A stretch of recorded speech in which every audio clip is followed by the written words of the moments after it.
All right, are we ready to go? Great. Good evening and welcome everybody. My name is Christian Murdoch and I'm the planning director for the city of Pacifica. I'm joined this evening by senior planner Brianne Harkusha, and Allison Moore, Claire Kusera, and Rajiv Bhatia from the city's consultant, Diet Bhatia.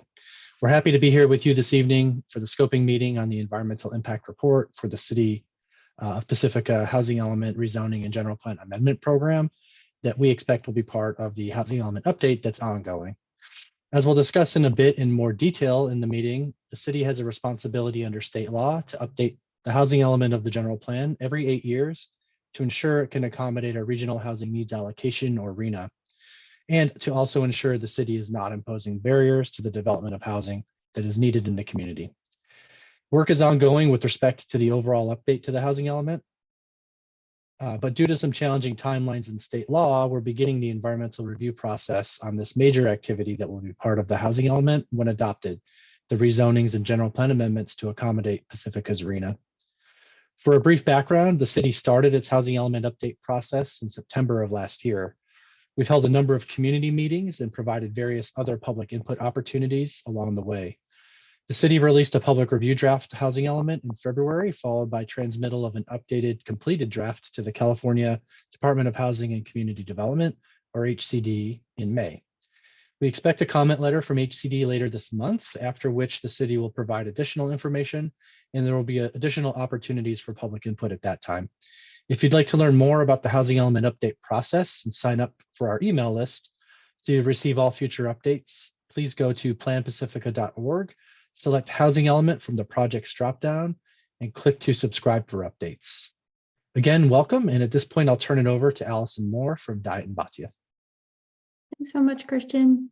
So as Christian mentioned, the purpose of this scoping meeting is to provide an overview of the environmental impact report to be prepared for the 6th cycle general plan amendments and rezoning program. This evening's meeting is part of the formal process where we'll begin to document and thoroughly inventory all of the concerns that relate to this environmental impact report to be prepared. This evening's presentation is not intended to be a question and answer and not an open discussion, though we will answer any questions about the process or the project itself. But really, it's intended to be an opportunity for us to listen to and document in detail all concerns submitted by the community for later consideration and analysis by the city after tonight's meeting. So just a quick information on Zoom protocol. This meeting is being recorded and will be available for viewing later. We ask that you please hold your comments until the end of the presentation. But to give your comments, you can use the chat feature or raise your hand and we'll unmute you to speak. Please, we ask that you try to keep your comments to less than 3 minutes so that we can allow everyone time to share. If you are dialing in on a phone, please press *9 to raise your hand and *6 to unmute. So just a little bit of background. The project to be analyzed in this EIR represent the zoning changes that Pacifica must undertake to meet requirements that are part of the 6th housing element cycle, namely to meet its regional housing need allocation or RHNA. The notice of preparation that kicked off this process was released on July 11th, and it will end on August 9th. And we'll have a slide at the end on how you can submit comments beyond this meeting. So as Christian mentioned, the housing element is Pacifica's blueprint to address the community's housing needs over the next 8 years. The RHNA process is part of housing element law that is used to determine how many new homes and the affordability of those homes that each local government must plan for in its housing element. For this cycle, Pacifica must plan for a total of at least 1,892 units. And when I say plan for, this means identifying enough sites with appropriate zoning and conditions that allow for housing. And this is done and cataloged in the housing sites inventory. The city, as part of that process, makes assumptions about how many housing units can realistically occur on these sites to meet the RHNA numbers for that 8-year period, but it doesn't dictate where housing may actually develop or that a property owner must develop. And, that number, that 1,892 housing units is a very substantial increase from the previous cycle, almost 4.5 times. So the housing element sites inventory first evaluates whether there are enough sites with appropriate zoning to allow for housing. And just going back here, currently, there are 527 sites that's 28% of the city's total RHNA number that have adequate zoning right now. So to make up that shortfall, the city has a program in the draft housing element HEI1 to rezone certain sites and make consistent land use designation changes elsewhere in the general plan. And this rezoning would allow for an additional 1,612 housing units. And it's that additional, it's a count that is beyond what that difference in shortfall is because it's possible that a project may come in with less units than the city had estimated. And the law states that the site's inventory must not fall below the RHNA allocation for any income level at any time. That's called the no net loss law. And so for that reason, it's good practice for cities to plan for a buffer of sites beyond what their RHNA number is. These sites for rezoning are identified in table F9 of the housing element with a few modifications. There are some other sites that have been recommended to be added by the Planning Commission, and those are identified as letters on this map shown here and in the NOP. Rezoning will allow housing or more housing where it may already be allowed in some areas that were not analyzed as part of the general plan EIR, and as such, a new EIR must be prepared. The purpose of an EIR, an environmental impact report, is to inform the public about the potential effects of a proposed project on the environment and surrounding community. An EIR contains a description of the project as well as its setting or baseline, its existing conditions. It identifies certain environmental thresholds to identify whether or not there may be significant environmental effects. It also contains ways to potentially mitigate any identified negative impacts. It also serves to highlight impacts that cannot be reduced to a level of less than significance that decision makers must weigh as part of the certification process. This flow chart provides an overview of how an environmental impact report is prepared, what the process is. So this process kicked off, as I mentioned, with release of the notice of preparation that alerts the public and agencies that the city will be conducting an EIR. There is then the 30-day scoping period where we're at now, where we hear from the community about any environmental issues. Then come the technical studies. So we currently have a biological, geological, and transportation sub-consultants who will be helping with these analyses. And then we'll prepare a draft EIR for public comment anticipated in the fall of this year. And that public comment period will be for 45 days. The team will then prepare written responses to public comment received. And that response to comment document combined with the draft EIR will constitute our final EIR. That will then be circulated to commenters for 10 days. And then after, there will be hearings held to consider certification of the final EIR. Because we don't know the exact details of what an actual construction level project may look like, this EIR is programmatic. That means that it analyzes the environmental impacts of a broader program or plan, in this case, our rezoning effort. Once a project is proposed, it would be evaluated to see if it falls within the scope of the programmatic EIR, and if not, a subsequent EIR or supplement or a mitigated negative declaration, those are all different kinds, would be prepared unless the project is exempt from additional environmental review under some other provision of state law. There are several CEQA categories that must be evaluated, shown here. As noted in the NOP, there are some categories that will be addressed at a lesser level of detail. So to give you an example of that, based on current database searches, there are no hazardous materials sites located at or near the proposed project sites that will be rezoned. And furthermore, the construction and operation of housing generally does not involve the release, accidental or otherwise, of hazardous materials that could create a significant hazard.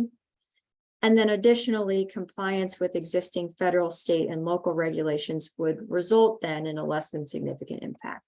So just one example of how, some of these topic areas, just by nature of where the sites are, would be analyzed in less detail.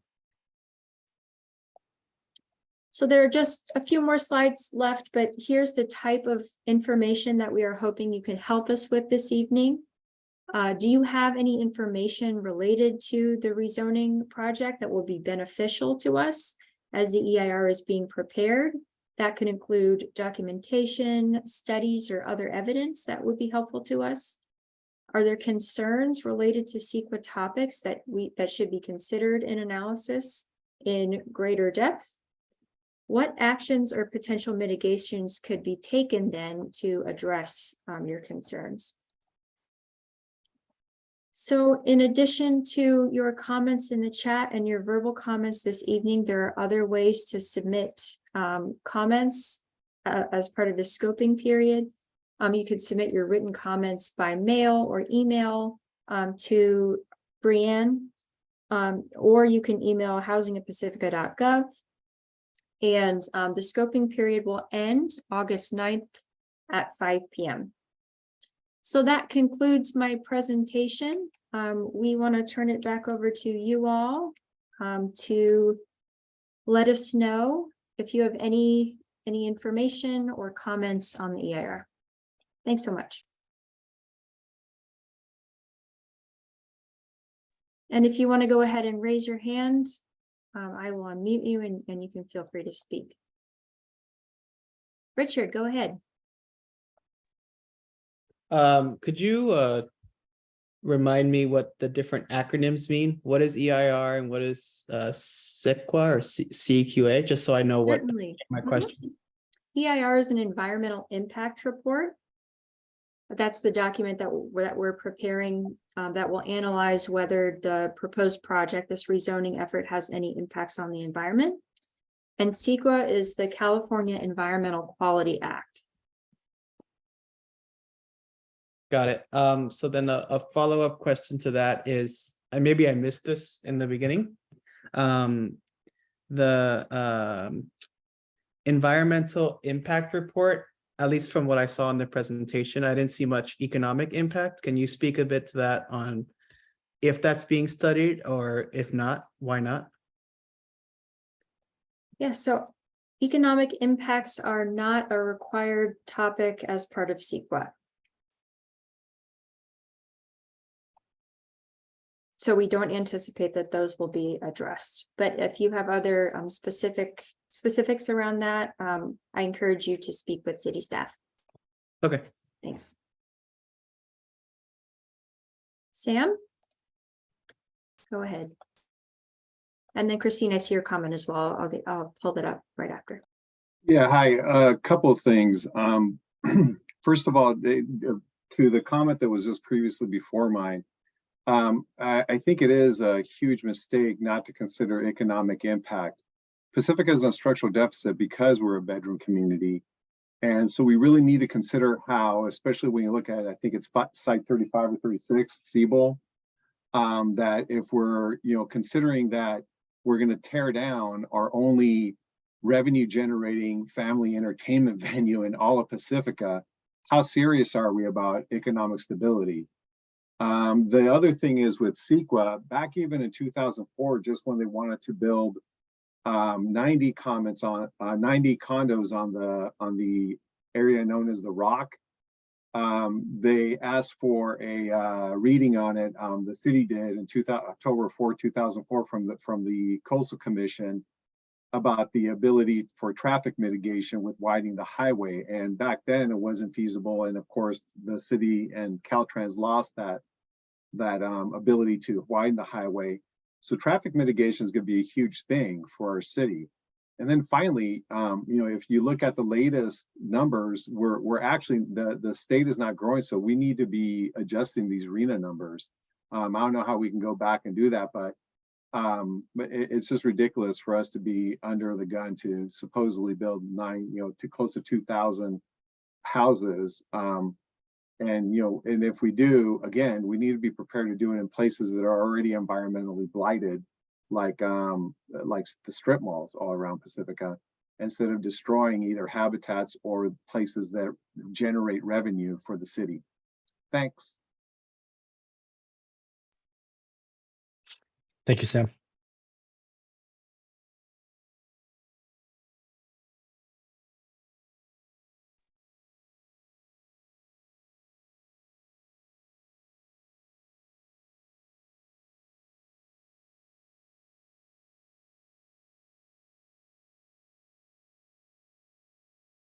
Any other?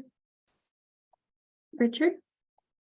Yeah, thank you again for the time and explanation. When you said earlier about speaking to city staff, and I know there's going to be more reports generated and more plans. What can who should we speak to, and what is the best way to drive influence around this plan, as businesses may or may not be heard, housing may or not be heard, traffic may not be heard. Like, that report's going to come out with all the different impacts. You had that graphic before of like the timeline and where we are. Can you talk a bit about the arrow between when the report comes out and when the response to our comments is addressed, and how that process works, so we know who in our government to address our feedback to? Sure thing. So in terms of any comments related to this EIR process, the contact is Brianne here. Her email is available right here. Okay. And then in terms of the process, forgive me, can you remind me which part you'd like clarification on? Okay, so you see how draft of EIR published, and then public comment period, and then response. What I'm curious in is what happens between public comment period and response? Like how are the comments addressed? Are they addressed, and who makes the decisions about what comments take priority versus others? Certainly. So during that time period, that 45 days, the team will be collecting all public comments during that period. And then the response to comments are generally in response to issues as they relate to the environmental analysis, the sufficiency of the environmental analysis. And what happens is we usually bracket up those comment letters and provide a response to each part of your comment letter. And those responses are compiled. Yep. So if I can clarify, Allison, many of the comments, or some of the comments, Richard, that we heard from you, relate to the housing element and the project and the appropriateness of putting housing on some sites or not. Those are legitimate comments. They just don't fall under the domain of what we are trying to do here today with this EIR. So even if you were to make a comment like that on the draft EIR, we're not going to respond to that, because that's not an environmental impact. When I say not respond to it in the EIR itself. Right. So what I encourage you to do is not like wait until the draft EIR is published. If you have comments on the housing element itself, you need to let the city know of that now. You don't need to wait until the draft EIR is published. And I believe Brianne she's still the contact person, right, Christian, to take in comments on the element itself as well? That's right, Rajiv. To simplify it for the community, using the housing@pacifica.gov email address is best, because then internally we can allocate those to whichever staff is most appropriate. Generally speaking, that will be Brianne, but there are other staff or consultants that may also need the information. And I'm sure you're getting to it, Rajiv. I just want to clarify for Richard as well that any comment you submit about the housing element or the EIR becomes part of the record. We compile those, and those are presented to the decision makers. The housing element and the EIR will first go to the Planning Commission. So those 9 commissioners, or 7 commissioners rather, will have an opportunity to consider those comments, whether they're on the housing element or the EIR or both. And then similarly, once that advances from the Planning Commission to the City Council, all those comments will be presented to the City Council members as well. So all 5 of them will have the ability to review them and consider them, again, whether they relate to the housing element itself or to the EIR. Got it. So the EIR and the comments are all passed to the City Council, who then will make their final call. That's correct. And as Allison mentioned, all of the written comments received during the EIR public comment period are compiled. They're put into an attachment that's part of the final EIR, and specific direct responses are provided to those. Where there are unique comments, a direct response will be provided. Where many other people have provided similar comments, they may be grouped together and responded to collectively or thematically. Okay, thank you.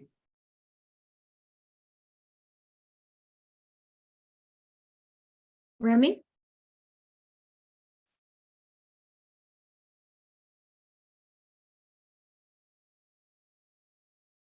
Remy, you can go ahead. Okay. Yes.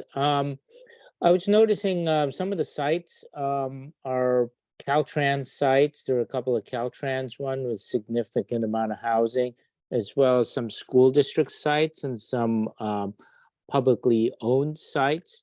So I was wondering, for the school district and the Caltrans site, has the city actually entered into conversations with those agencies to see what they intend to do with those sites? And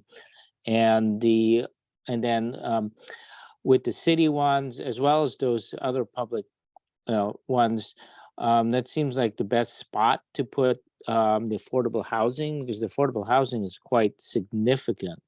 And the only way you build that amount of affordable housing is to have 100% affordable housing project. You can go after, specific different buckets of money to build that.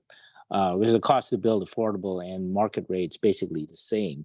So I'm just wondering if the city's, has thought about it, because that's a significant amount of units on those publicly owned sites.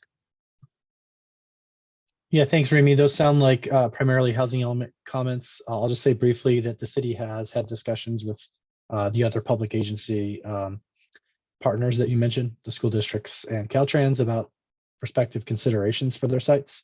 So those conversations will be ongoing. And construction of affordable housing is extremely challenging, as you alluded to. And so, we'd value your comments about ways to try to package these policies and these sites most effectively.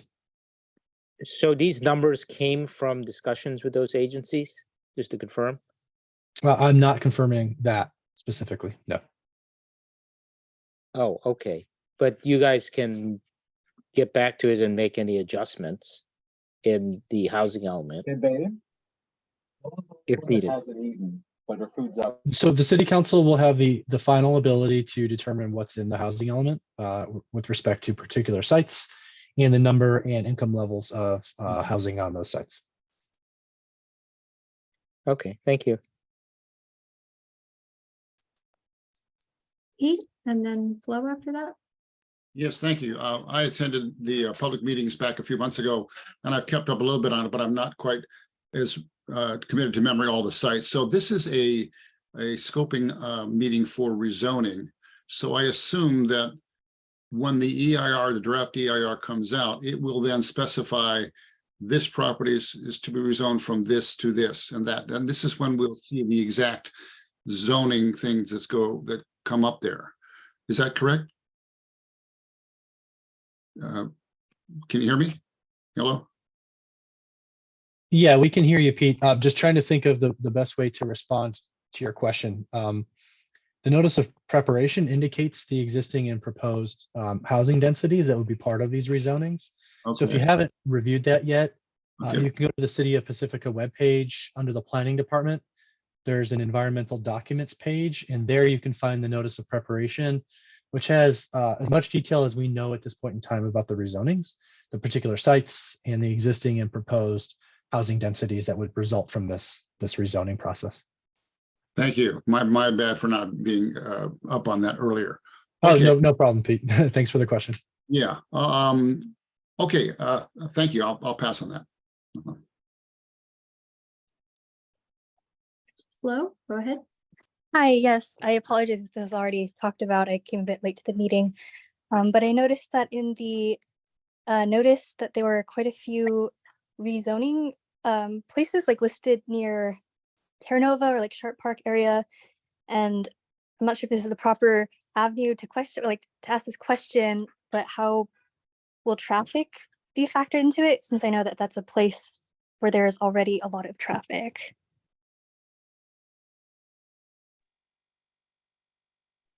Sure. So for purposes of the EIR, traffic itself is not an environmental impact that we're allowed to evaluate in terms of backups or what's known as congestion or level of service related analysis.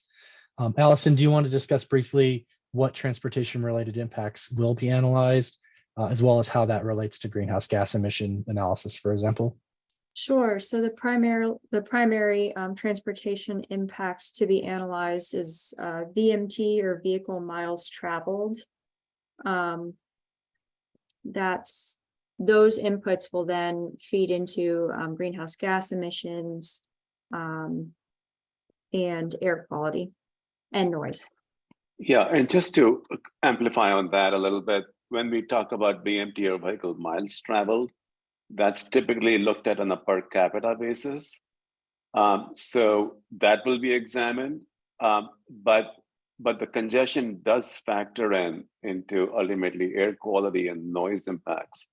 So the actual vehicle speeds and congestion and delays and so on will ultimately show up in terms of air quality and greenhouse gas impacts, and those will be factored in indirectly. But state law precludes us from considering, as Christian said, congestion in of itself as an impact. So we looked at vehicle miles traveled, as a proxy for, how long the trips will be that'll result here.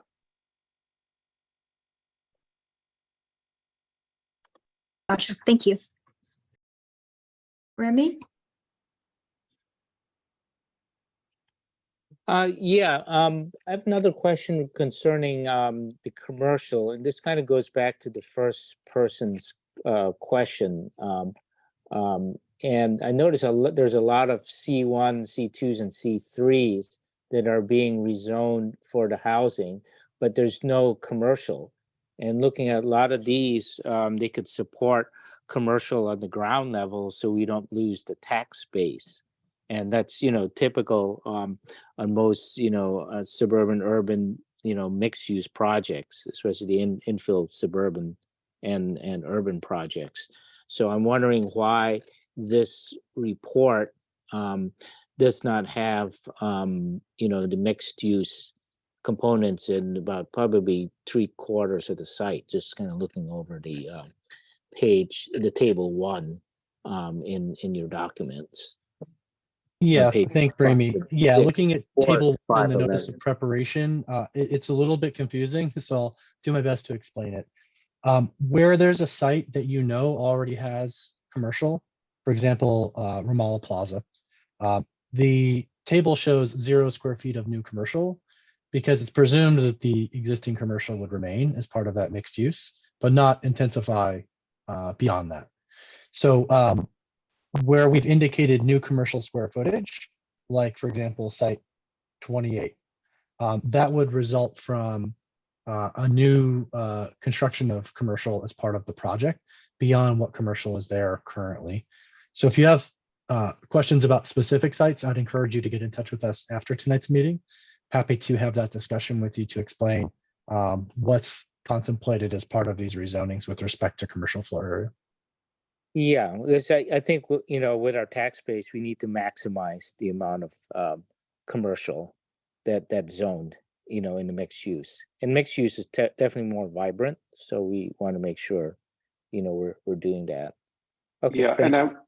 and I want to, Remy, also emphasize that we do anticipate actually a very slight actually increase in the amount of commercial space that'll be factored in as part of the EIR. It's very modest, but it's not a negative number. We are not anticipating the city losing commercial Yeah. development as a result of I, this. I see like an additional 80,000 in your Correct. in your chart Yeah. on page 5 of 11. Actually, in a kind of a corollary question, I assume that you guys are taking counting all of those plus the new units, and hopefully that will increase the ridership and frequency of the bus lines to actually maybe have even a net negative VMT. I'm not aware that I we've know. done that analysis yet, Remy, to confirm that. I think our Mm. hope is that by appropriately constructing infill development, where our community has said they'd prefer housing to go, by redeveloping older shopping centers, that it may create the conditions where transit ridership is more likely to occur rather than single vehicle occupancy trips, which generates a lot of VMT and greenhouse gas emissions. So that is one of the key themes that has guided the selection of these sites, to try to select infill locations that would be suitable for expanded transit service in the future. Before we go on to Richard again, there was a question in the chat from Irene. What are the reactions from the Lindemar Shopping Center merchants about building housing at their parking lot? It seems it would be better to redesign the whole area to include housing, instead of putting housing in the parking lot, essentially. So at this point, we have not conducted extensive merchant engagement at Lindemar Shopping Center, so I don't have an answer for you, Irene, on that topic. What I can say is that Kimco, which is the property owner there, has constructed housing, and from time to time in other centers is interested in a more comprehensive redevelopment. The housing element would not prevent that from happening. What we are doing is identifying space that wouldn't significantly redevelop the shopping center, that could accommodate new housing. So that's an opportunity that we would like to have that conversation with Kimco, if they're interested, but we haven't had that conversation yet.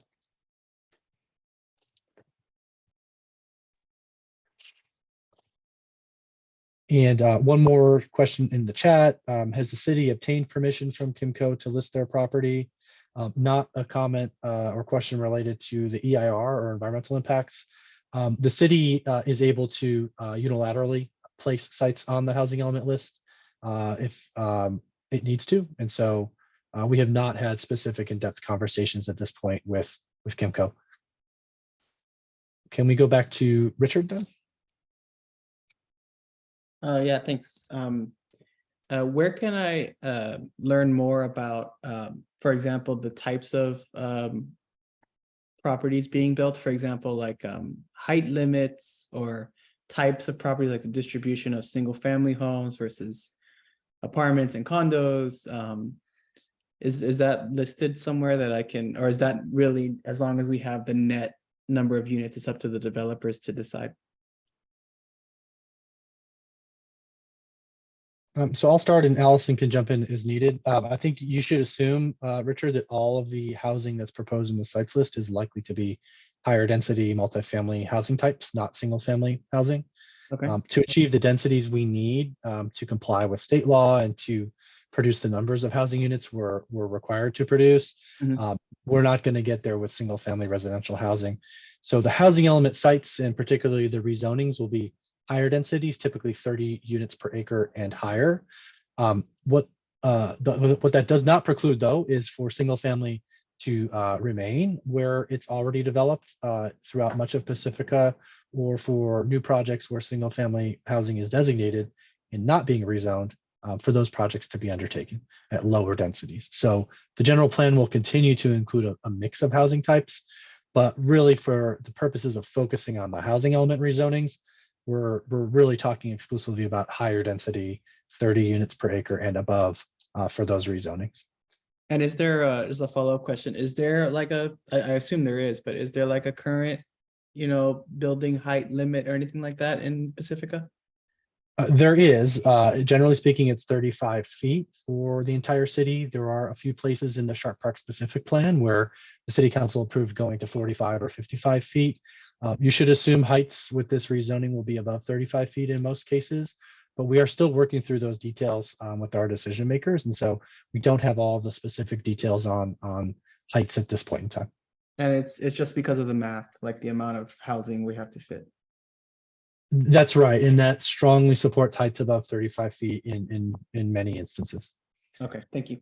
And Richard, you also asked about where you could find some more information about distribution of single family and multifamily in Pacifica. There are maps in the existing general plan that show that distribution. There will also be an existing land use map as part of this EIR to help describe what the existing conditions are, what the setting is. Awesome, thank you. I'm going to call on Patricia next. Hello, can everybody hear me? Yes, you're a little bit quiet. Oh, okay, I'll try to be louder. I can be closer too. Okay, I've been working a little on my wording. I hope I'm not too difficult to understand. Do I have to say where I'm from or anything? Like Sharp Park? No. Okay. I have a comment or a question, maybe both, that I think is directly relevant to the EIR issue and therefore germane to today's meeting. It's an issue actually that I brought up at public meetings in the past, although I may not have submitted a written comment at exactly the right time to be taken seriously. Okay, it's the listing of site number 26, which I think is problematical, or at least warrants thorough investigation. Let's just see here.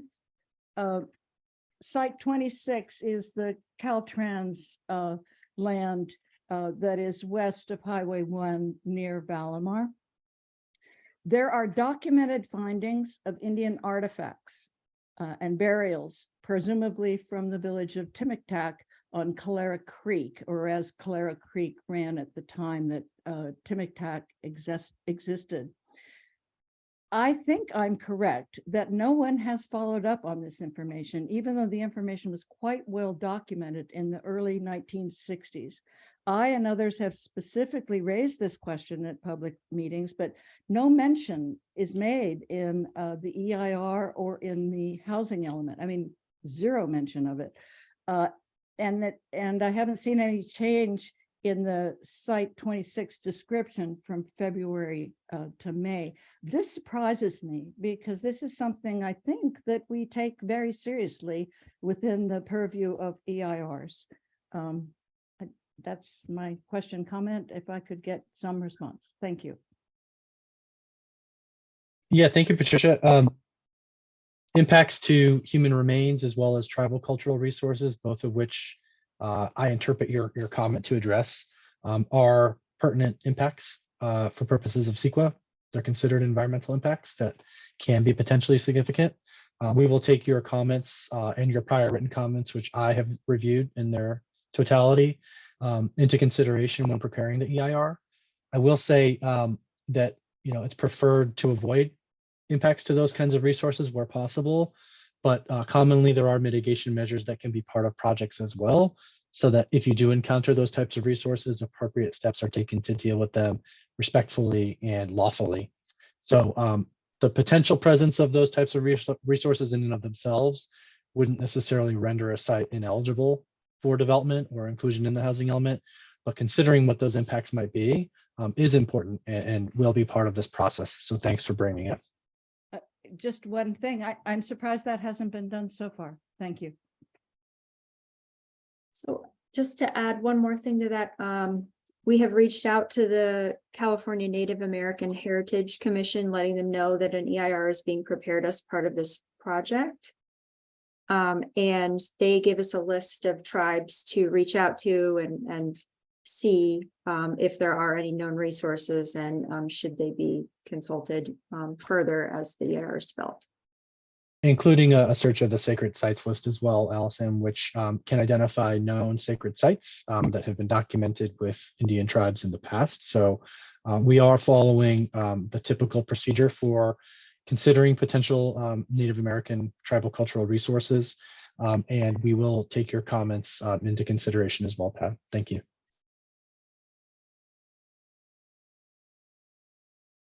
Remy? Yeah, also on that site number 26, my recollection on that site was that was the Caltrans highway expansion site when they were trying to widen the highway out to try to mitigate the traffic in that section between Rio Del Mar and Rockaway. And I recollect that in the EIR, one of the environmentals, that they found that site became a wetlands because everything kind of drained, from the freeway down and from the the flat part of the quarry down in there, and it became habitats for garter snakes and red-legged frogs, which are both highly endangered species. So maybe behoove on both Bhatia and the city to kind of recheck those environmental reports and studies. And I think the Rockaway Quarry, there were a number of projects there that had EIRs done, including the current reclamation projects. So that site I think is potentially problematic, and maybe easier just to take it off. And it's also in the Coastal Commission too. So this my comment on that site is that you guys have a significant amount of housing on it, 120 something units. Thank you. Remy? Thanks, Remy.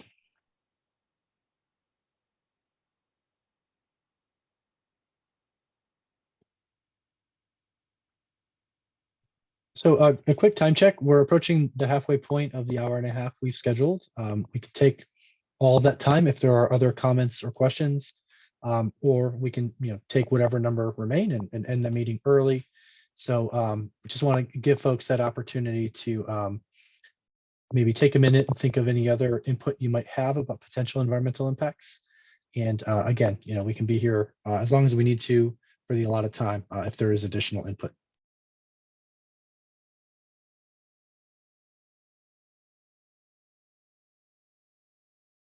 There was a question or comment in the chat about the ability to push back, to use the commenter's term, on the numbers and the timelines associated with the housing element update and the regional housing needs allocation.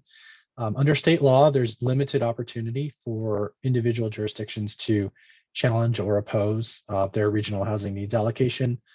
Pacifica is no longer able at this point in time to refute or to push back or request a different regional housing needs allocation. So we are set with our obligation to have to plan for the assigned 1,892 housing units. There may be legislative options that the state legislature could enact to either extend the timeline or call for a different regional housing needs allocation process during this, what's known as the 6th cycle housing element process. But currently, I'm not aware of any efforts afoot to do that, and certainly none are in effect right now.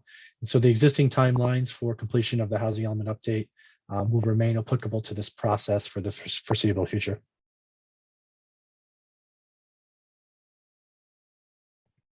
So why don't we go to Peter Lowe? You haven't commented yet, and then we can circle back with Pete and Ramy afterwards.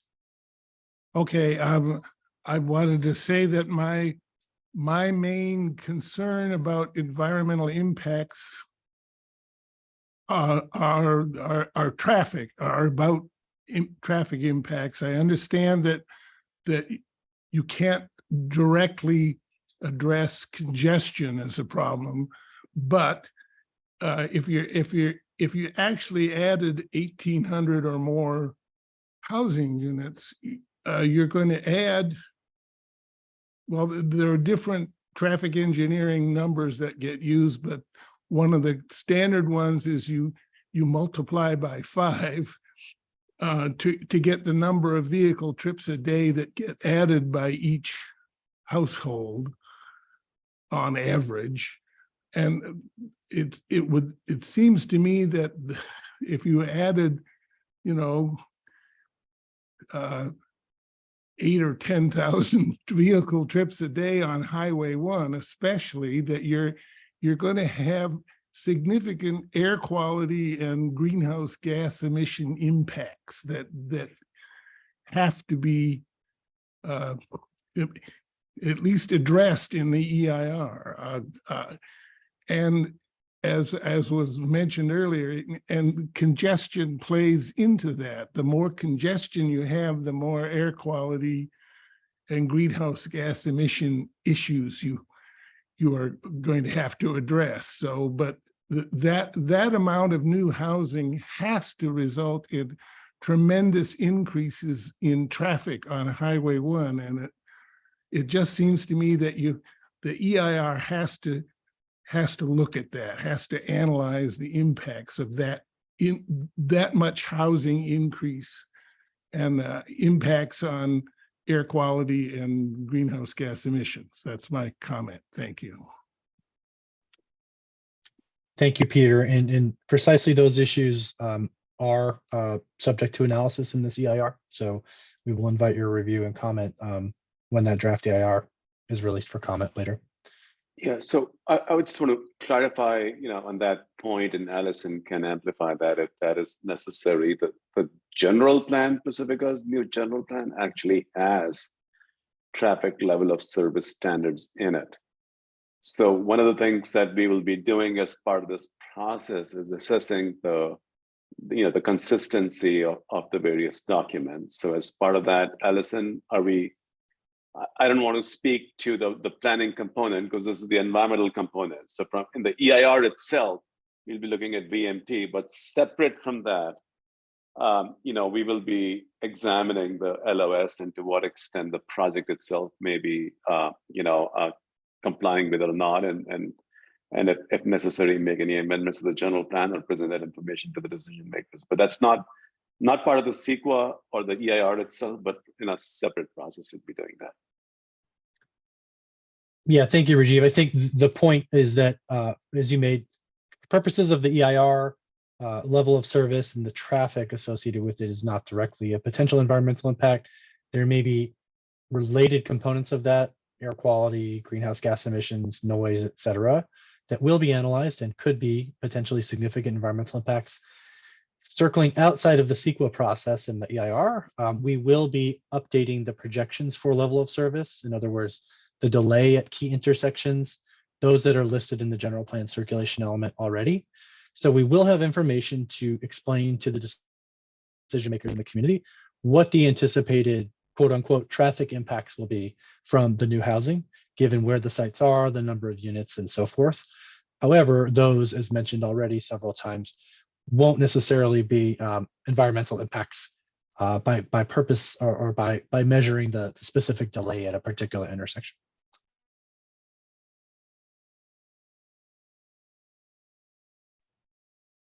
Pete, please go ahead. Yes, all this flows kind of in two different directions, and one of them is kind of answering all the questions that we want in the city in a positive way. We need low-income housing. We need businesses. We need people to be able to afford to work in those businesses. And if you have projects that are mixed use with a lot of things on site where people can work locally, it really lessens the traffic impact problems. So they're all kind of going in the same direction, which we're all pushing for, is that economically, we need to have the businesses here that they can work on. People need to afford it, and they need to afford it, and they can't afford, they need to be able to live without having an extra car or two, because that's a huge expense for a person on a retail wage income. And the less trips they make, of course, lowers all the traffic. So one direction kind of goes in the high-end condo single family home direction, which you're not talking about, which exacerbates all the problems of traffic. The other goes into the way that local on-site daycare, on-site medical staff, they don't have to go take the kid and drop off. All that stuff goes in a positive direction. So I know that economic impact report that Diane Bhatia made, talking about our resources and our economic opportunities, was great. And you can see this, we're going to be pushing really, really, really hard for those kinds of mixed use projects that allow really, really low income and commercial stuff. So that's where we're going. That's the kind of feedback we're going to get, and the feedback that our group and the public is going to be pushing for you, on you for. Thank you. Thank you, Pete. Let's go to Summer, and then we can go to Ramey after that. Yeah, I just want to dovetail on Pete's comment that I'm hoping that the city sees this as an opportunity for that kind of housing that Pete's talking about, and that this giant rezoning of Pacifica isn't just a free pass for private developers to do what we've seen recently is a lot of single family luxury condo type building that really taxes our infrastructure and the quality of life here. So I think that's intuitively what we feel, and I'm hoping that the EIR studies the real impacts of one versus another. So thank you.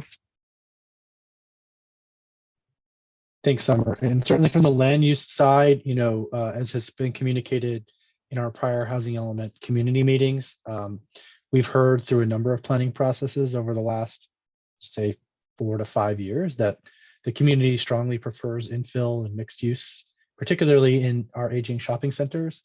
And we've done as much as we reasonably can to prioritize those kinds of sites already through the land use designations and mixed use densities in the general plan update adopted last year, and with the selection of additional sites for rezoning, significant number of those with mixed use and higher densities to try to achieve just those types of land use outcomes, which we think, incidentally, will hopefully lead to reduced environmental impacts as well. But that remains to be seen as to what those impacts will be as part of this EIR process.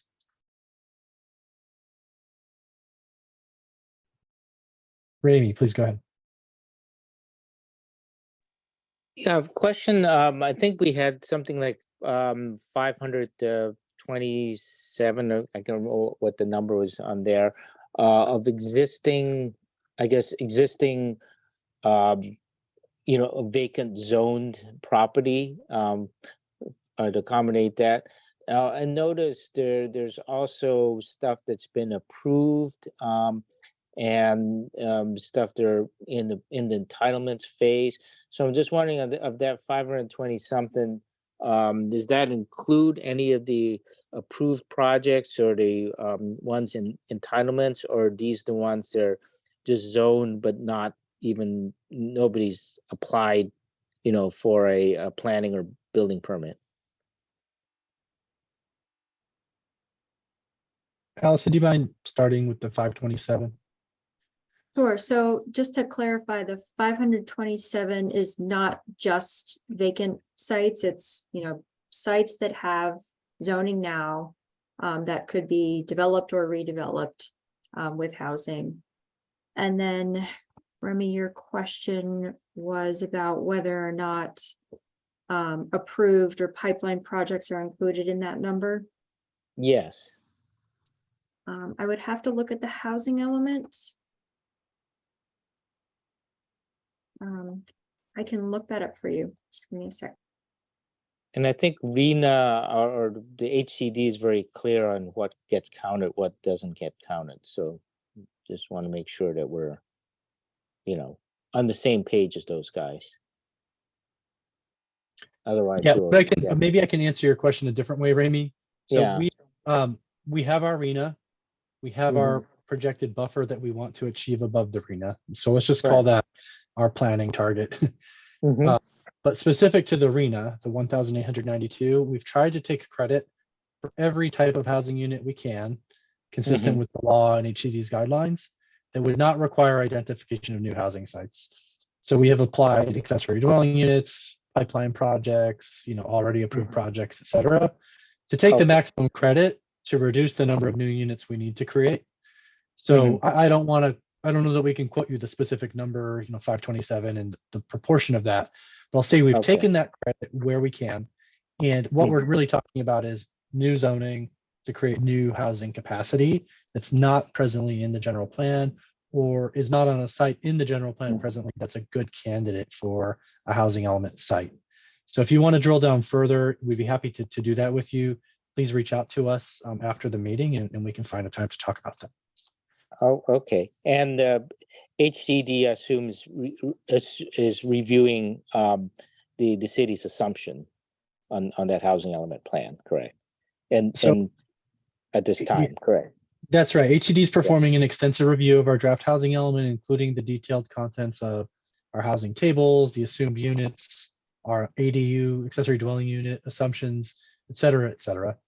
There are specific comments on that, on those bits of information I don't have at this point in time. I have some initial verbal feedback, but we're expecting their letter within the next week. So we'll have to see specifically what their comments are at that time. Okay, so you don't know, you don't have a feel if they will come back and say, oh, they disagree with this and this, and you have to add more units, would change obviously the scoping of the EIR at this point in time. I suppose the potential exists for that to happen, but I don't want to speculate that that's likely to happen or not at this point in time.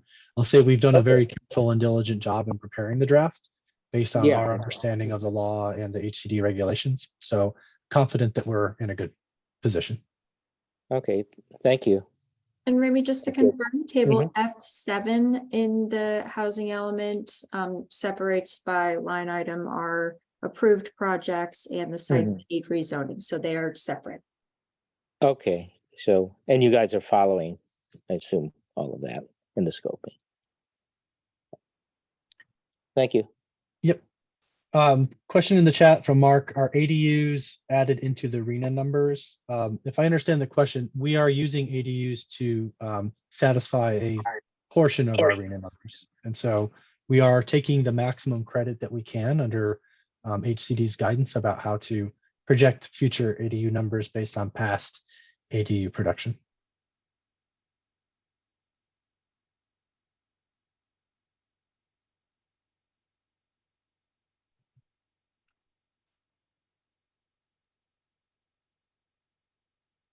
So we are approaching the 7 o'clock hour, which gives us about 30 minutes remaining. Again, as mentioned, happy to stay here for the remaining 30 minutes if there's additional public input as part of the scoping meeting or questions or clarifications about the housing element update process. So we will give a few more minutes for folks to formulate any additional thoughts, and then we'll figure out where to go from there.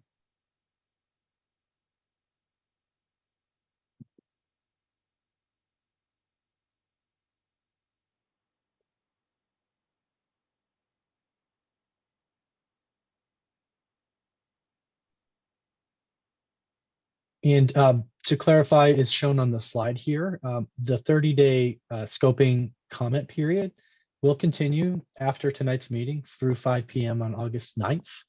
So the scoping meeting is an opportunity for the community to provide verbal input to the city about potential environmental impacts or relevant environmental information, ways to reduce potential environmental impacts, et cetera. But the opportunity to provide written comments will continue through 5 p.m. on August 9th. You can drop off or mail to 540 Crespi Drive, or we prefer, if you can, to email housing@pacifica.gov or Brianne Harkusha, bharkusha@pacifica.gov. Both of those emails are on the screen currently.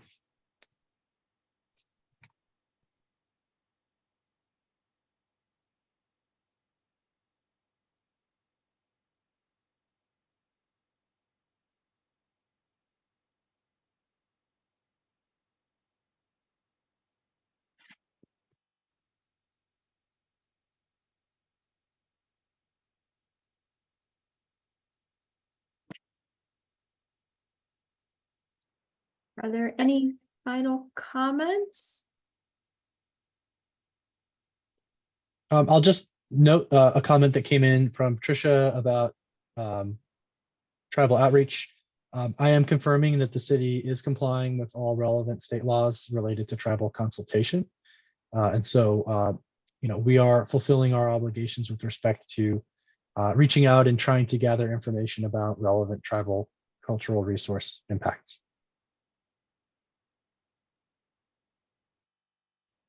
Remy, you have one more comment? Yeah, I just noticed there were a couple of sites on visitors serving, and I think, one of those is the Sea Bowl. There's a vacant site. And then there was another site, I remember when I was on planning commission years ago, it was being considered for a hotel. I think it was somewhere between the pet hospital and the florist on Oceana.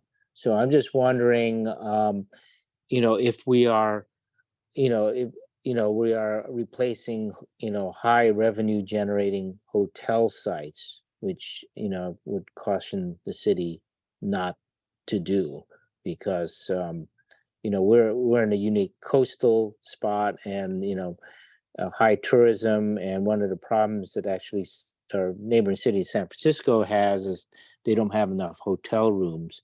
So we're in a prime spot, being very close to the city, to have some spillover effect from conferences, when they get that, going again in the city.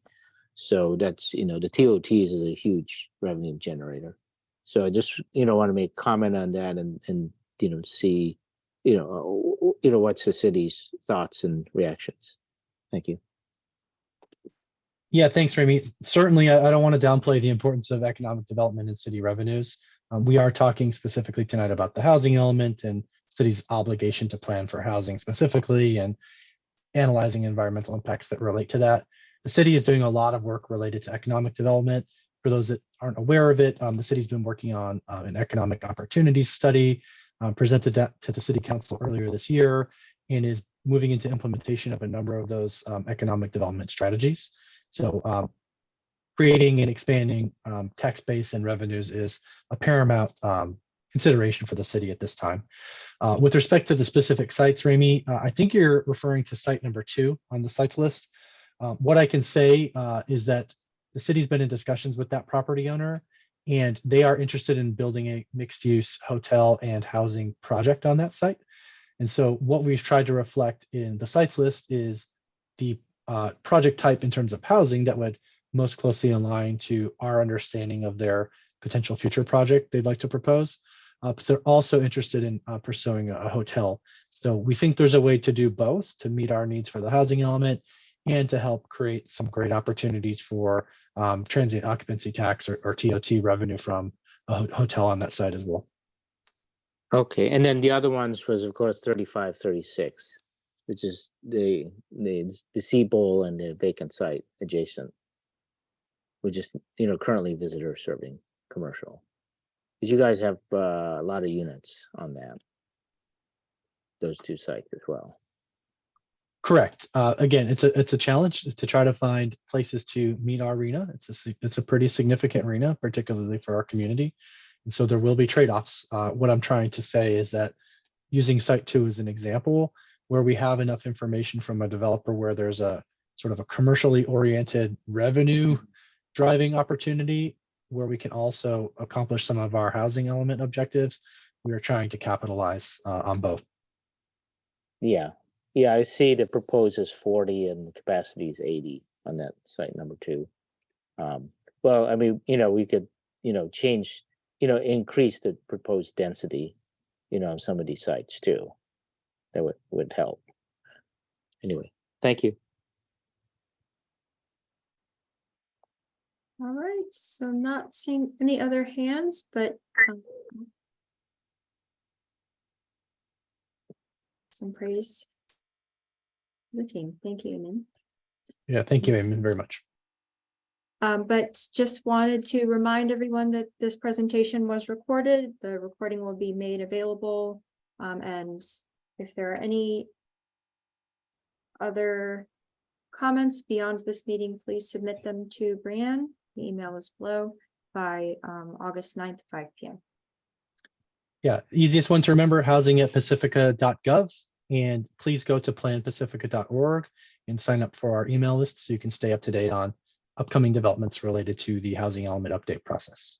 Thank you so much, everybody, for attending. Appreciate your time and interest, and we look forward to seeing you soon. Thank you. Great job.